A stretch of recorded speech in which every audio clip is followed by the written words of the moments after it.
আসসালামু আলাইকুম রহমতুল্লাহ। আপনি কি জানেন রমাদানুল মুবারক মাসের ফজিলত এত কেন, এত মর্যাদাবান এই মাসটি কেন?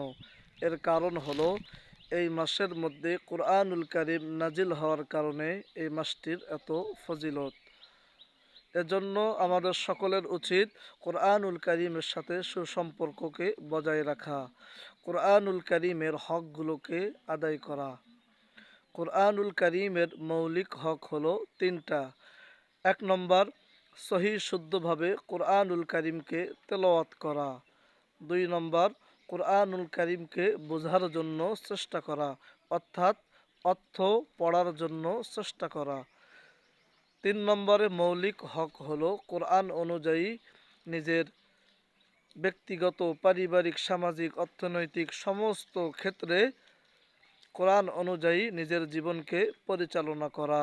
আল্লাহ তাআলা আমাদের সকলকে কোরআনুল কারীমের সাথে সুসম্পর্ক বজায় রাখার তৌফিক দান করুক। আমিন।